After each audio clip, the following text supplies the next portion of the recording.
As the title suggests, this Fortnite Battle Royale update didn't bring any massive changes, but the changes that it did bring are very important and will hopefully lead to a better Fortnite Battle Royale experience. This update was focused mainly on performance updates and minor bug fixes, but there was one gameplay change, and I'm going to start off with that gameplay change. The change was that slurp juice can now be found as floor loot, and you can no longer drink it while running. I'm not too concerned with the fact that you can no longer drink it while running, but the fact that it can be now found as floor loot is a much needed change. It was previously only available in chests, and this made it so that it was directly competing with shield potions or med boxes in my mind, and I value both of those healing items much more than slurp. So if I ever got a slurp juice over like a shield potion out of a chest, that's very disappointing because the shield potion definitely has much more value to me.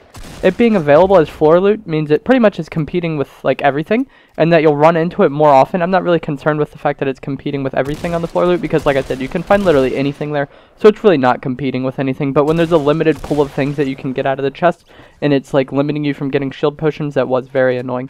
So you're gonna run into the slurp juice potion more often, and because of that, you're gonna get more use out of it.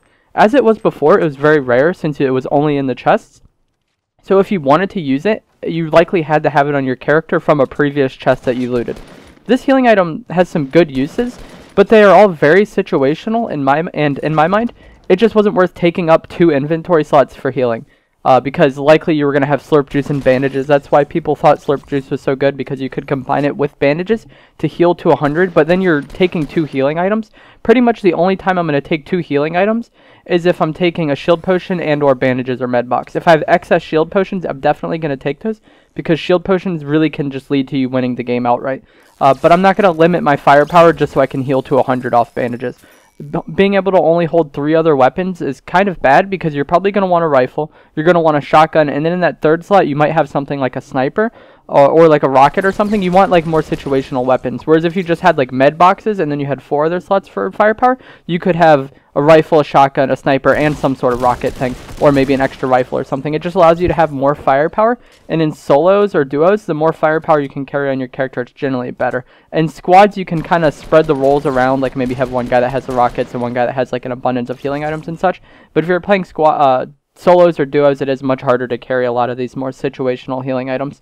So I just didn't see I didn't see the situational benefit of slurp juice worth losing the excess firepower. I may still make a video where I give my in-depth thoughts on slurp juice, but having it as floor loot is a massive improvement, because it is a very situational thing, and now you might find it on a floor of a building, and then you just run into that situational thing, and you don't have to be carrying it around on you, hoping that you get into a situation where it's helpful. On the performance end, they improved point light shadow rendering for Xbox One and PC. There's various optimizations to player character animation for improved performance. They fixed various hitches during gameplay due to assists being synchronously loaded at runtime. I don't know what that means. And then fixed server lag occurring if a player attempted to rejoin a match after timing out or being kicked. I don't know what all of these things mean, and some of them are very vague, like various optimizations for character animations for improved performance. That's very vague. But hopefully these things will combine to mean the game runs better and lags less. I personally get a lot of frame rate lag and stuttering in close range battles, and other players I play with online also have this issue. So if this was improved in some way through these changes, if close range battles can be more consistent, this game would be much more enjoyable and much more consistent overall. And I have seen enemies in close range battles where we're fighting and then they just stop moving altogether. So I assume they're lagging in that situation too. So the close range battles are just very fluky right now, and if they could do anything to stabilize the close range battles, this game would become much better, because you do get in quite a bit of close range battles in this game. And as it stands now, with the amount of lag in close range battles, I don't ever want to use the SMG. With the last patch, they buffed SMGs, and they're actually very good now if you aren't lagging. But I just find that a shotgun is easier to use if you are kind of frame rate lagging, because you only have to hit them once, and then you can kill them, where it's like an SMG, you have to track them and stay on them, whereas with a shotgun, you just need to be on them for a brief moment and pull the trigger. So I think it's easier to use shotgun when there is frame rate lag. If they could do anything to get this frame rate lag down and make the game more stable in close range, I think you would see SMGs become more viable weapons, and just the game overall would be much more consistent, and the better player would probably win out more often in these close range battles, and they wouldn't be decided by just whichever player lags less. The rest of this update was all very minor bug fixes and UI changes. Like I said at the start, the bulk of this update was just performance improvements and minor bug fixes. The one gameplay change we got is nice, and hopefully it makes slurp a more useful healing item since you theoretically won't have to be carrying it on you at all times to get value out of it.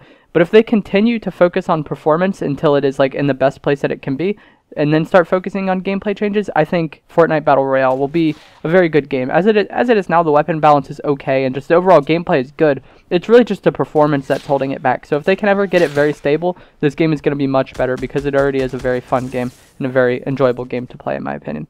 That's going to be it for this video. If you found this video helpful, please give it a like rating, and if you're new here, consider subscribing. Thanks for watching.